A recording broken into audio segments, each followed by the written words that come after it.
Hi all, Professor Lenz here, and today's lecture is on the presidency. And we're going to focus first on the president's powers, part one. Part two, we're going to look at the expansion of presidential power over the years. In part three, we're going to look at executive orders, which have gotten a lot of attention, particularly in the news as of late, with President Trump. And then we're going to talk about part four, the president's emergency powers and the perhaps undemocratic aspects it raises with those powers. So first off, I thought it would be interesting to start with just laying out what the president's powers are. There's often a lot of misconception about this. So, as you probably know from past lessons, the Constitution lays out the president's powers in Article 2. And in Article 2, the president is the commander-in-chief of the military and armed forces. Now, it should be very clear, though, I want to make a point here, that only Congress can declare war. The president can only introduce troops into military conflict after Congress has approved this. There was a lot of controversy, actually, during the Vietnam War when both Presidents Lyndon Johnson and Richard Nixon introduced troops into Vietnam without congressional approval, which led to the creation by Congress of the War Powers Act, which mandated that the president must report to Congress within 60 days of a military conflict to gain their approval. Now, the president can also veto bills. That's another power that's laid out in the Constitution. And a veto just basically means that once Congress passes a law, both houses of Congress need majorities to pass a law, then it goes to the president's desk. And the president then has an option to strike down the piece of legislation. And if that happens, it goes back to the Congress where they can override the president's veto with 2/3 majorities in both houses. The president is also given the power to grant pardons. This might be one of his most controversial powers. Basically, a pardon is the ability for the president, a pardon means essentially the ability of the president to be able to strike down a criminal charge or investigation into a person of his choosing. A pardon would also allow a president to commute a sentence of somebody who was already serving prison time. Now, there's been some very controversial pardons in our history. Perhaps one of the most controversial was Joe Biden, our last president's pardoning of his own son, who was facing criminal charges prior. So obviously that's controversial because the president is using the pardon to protect one of his own family members.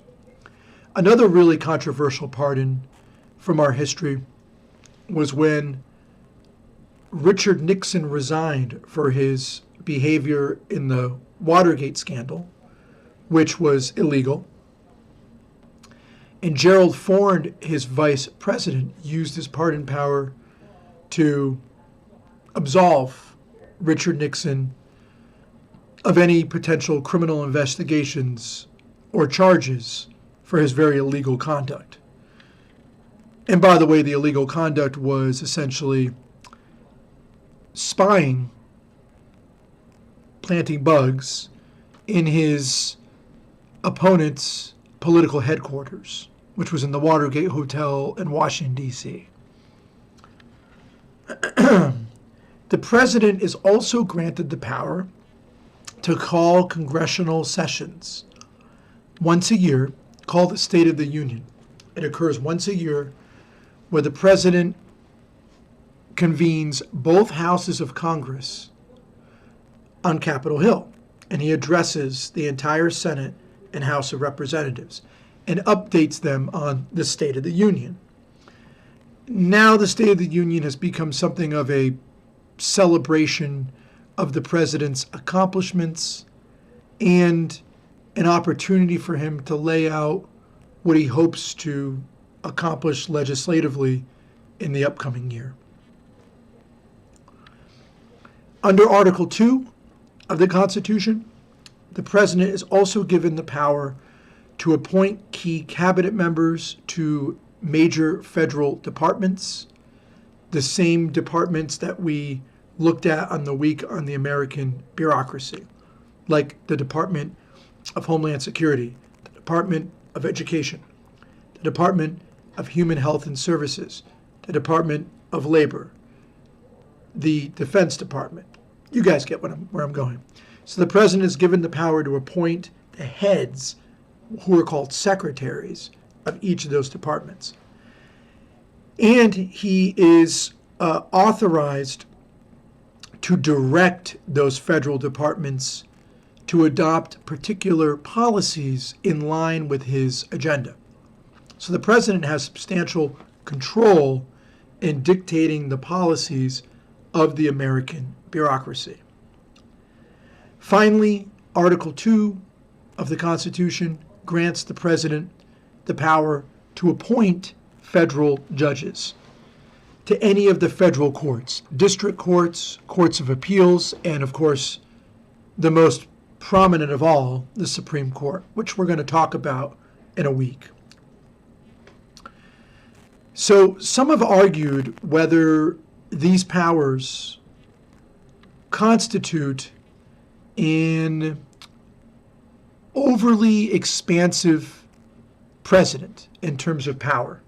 Remember, when the Constitution was written, there was substantial debate at our Constitutional Convention about whether the president should be given more minimal power or more substantial power. Obviously, there was a fear of creating another tyrant like King George among the anti-federalists.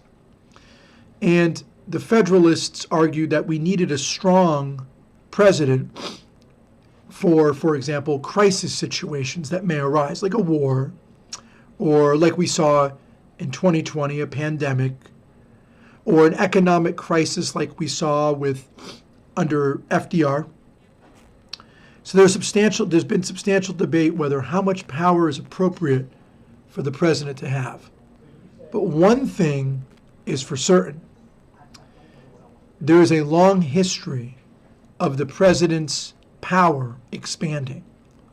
The term that's used in political science is the imperial presidency, right? The idea that the president is increasingly becoming the most important player of all the three branches of government. Remember, the founders of our Constitution, the framers, created the Constitution with the intent to balance the powers of the executive, the legislature, and the judiciary all together. But what we've seen in the evolution of the presidency, due to the factors of crises, war, and economic turmoil, is that the president has amassed perhaps more power than the other two branches. And here's some examples, if you all are wondering. In the 1860s, Lincoln suspended habeas corpus during the Civil War.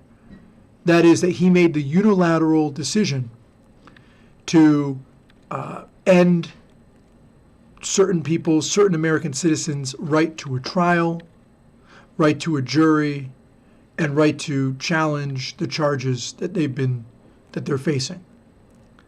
Of course, he suspended habeas corpus for sympathizers in the North to the Confederate aims, and he also used the suspended habeas corpus for Southern civilians who expressed sympathy towards the Confederate cause.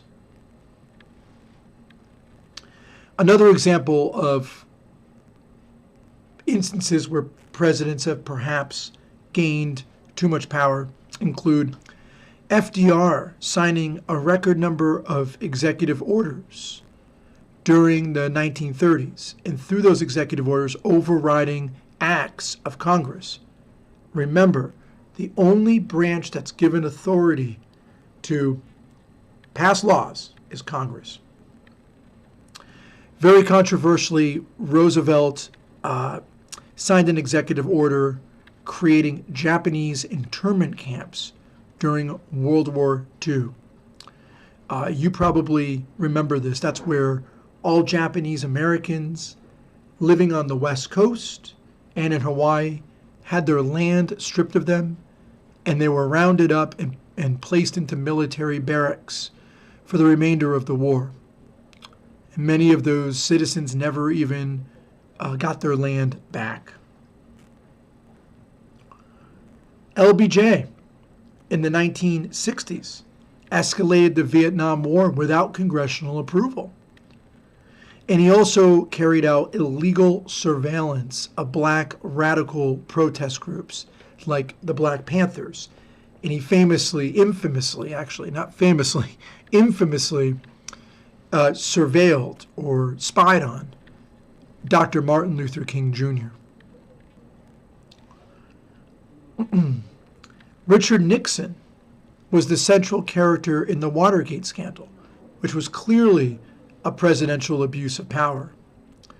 He also kicked off the war on drugs, which we found out later was originally designed to target black Americans and also people associated with the anti-war left, anti-Vietnam protesters. And we found that out from his top domestic aide before he passed away, John Ehrlichman, who in a very revealing interview days before he died, admitted that the Nixon administration started the drug war in order to justify breaking up black activist groups and anti-war protesters. Nixon also carried out, without congressional approval, the secret and illegal bombing of Cambodia and Laos during the Vietnam War.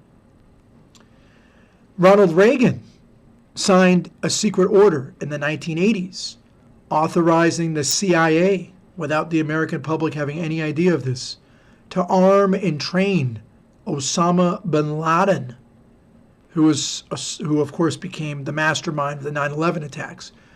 So we secretly armed and trained bin Laden and his associated army, who were called the Mujahideen. And we trained them to be able to fight the Russians who had invaded Afghanistan. The enemy of my enemy is my friend. That was a very scandalous overuse of presidential power. And then there was also the Iran-Contra scandal, which Reagan secretly authorized without congressional approval. And that is where he secretly signed a deal that allowed us to sell weapons to Iran, who was a designated terrorist state at the time, through Israel. And in return, we received money without Congress knowing. And we used that money to fund a group called the Contras in Nicaragua to overthrow a government we did not like. And it turned out this group that we were funding, the Contras, ended up being some of the biggest cocaine traffickers in the world. Bill Clinton in the 90s carried out a military intervention in Bosnia without congressional approval. And of course, we all know how he lied to Congress under oath regarding the Monica Lewinsky scandal. Going into the 2000s, and again, guys, these are all examples of where presidents have overstepped their constitutional power. After 9/11, Bush Jr. used that emergency to justify unilaterally ordering the illegal vast surveillance, wiretapping, of American citizens. Infamously, that's when our phones all began being tapped by the U.S. government. He also went to war in Iraq initially without congressional approval. He created Guantanamo Bay, which allowed for the U.S. military to round up suspects in the war on terror and to hold them indefinitely without charges and without trial. And Guantanamo Bay is a naval base off the coast of Cuba. The Obama administration, continuing our tour, authorized secret drone strikes in Syria without congressional approval, authorized a covert CIA training of a Syrian rebel army designed to overthrow a dictator in that country named Bashar Assad.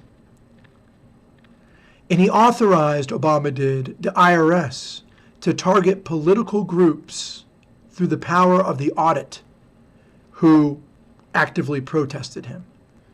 That group was the Tea Party.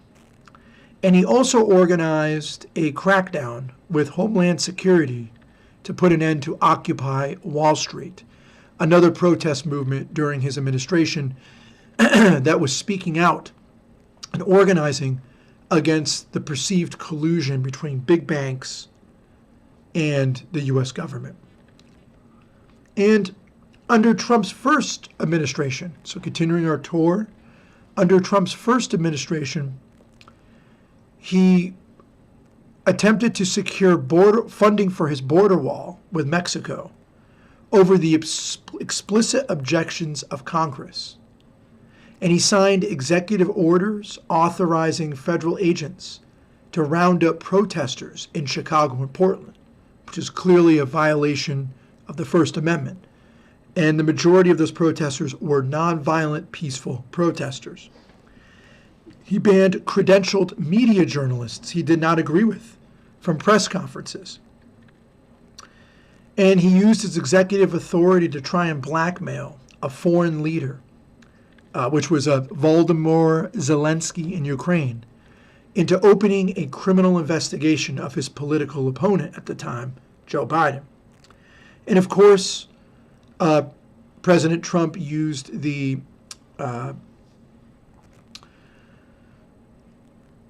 his presidential power to attempt to overturn the voting results in Georgia during the 2020 presidential election, where he personally requested the Secretary of State in Georgia to shift 11,000 votes in his favor so he'd win the election against Biden. And during the Biden administration, there were also abuses of power. As part of a push to get more Americans vaccinated, Joe Biden directed the Labor Department to require all businesses with 100 or more employees to ensure their workers were either vaccinated or tested once a week. And this was seen as an unprecedented use of presidential power at the time. But worse than that was that he signed an order requiring all government employees to be vaccinated with no option of regular testing to opt out. In other words, get vaccinated or get fired from your job. And many millions of American workers lost their jobs during that time. He also used the power of the pardon to pardon his own son, as I mentioned before, from federal charges. And he overrode Congress through an executive order to implement his climate action initiatives. So it should be pretty obvious by now that though there are stipulations in the Constitution that clearly lay out the president's powers, throughout history the president has routinely sidestepped those barriers that limit his power and done what he wanted anyways. Now, this all brings us to the question of executive orders. This has been the major avenue by which the president has sidestepped Congress and expanded his own power. Now, executive orders are essentially presidential directives to the federal bureaucracy, the departments that we've looked at in the past, that have the force of law during the duration of a presidential term. So it's essentially the president's ability to issue his own directive to the federal government to carry out something, an action, in accord with his agenda. And so this is a way that the president can actually move around Congress. And there were many examples of the list that I just provided of expanding presidential power. Now, the question is, are executive orders unconstitutional? Technically not, because the president is given power over the federal bureaucracy in Article 2 of the Constitution. But if the president uses the executive orders to create unconstitutional powers for himself, then executive orders can be unconstitutional. And this brings us finally to the president's emergency powers, which is maybe the most controversial aspect of presidential power. Now, during his first term, 2016 to 2020, President Trump famously or infamously, depending on your perspectives of the president, declared a national emergency at the U.S. border, with Mexico as a way to divert funds to support building a wall between the two countries, which Congress did not approve. Congress passed a joint resolution in response denouncing the move, but Trump vetoed it. Several lawsuits followed, but ultimately a 5-4 Supreme Court majority refused to stop the president. This case highlights the importance of the president's emergency powers, that is, powers the president declares during extraordinary circumstances, like an economic crisis, like FDR faced, or a war, or a pandemic, like we saw in 2020. When a president declares an emergency, the National Emergencies Act of 1976, passed by Congress, opened up all sorts of new presidential powers. The Brennan Center for Justice cataloged 136 emergency powers available to a president that go into effect when the president declares a national emergency. For instance, the president can shut down many kinds of electronic communications inside the United States or freeze Americans' bank accounts. Think about those powers for one moment, guys. They can freeze Americans' bank accounts, and they can shut down many kinds of electronic communications, presumably the internet. Emergency declarations under the statute are supposed to last less than 1 year, but emergency declarations are often renewed for, quote, years on end.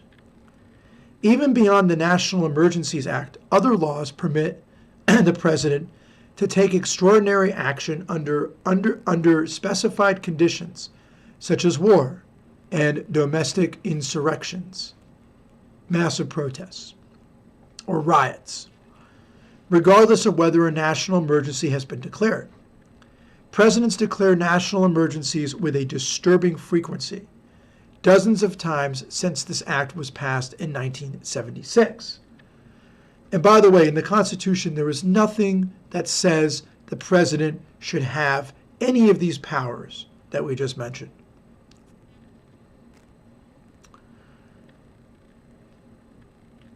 So this is something to consider.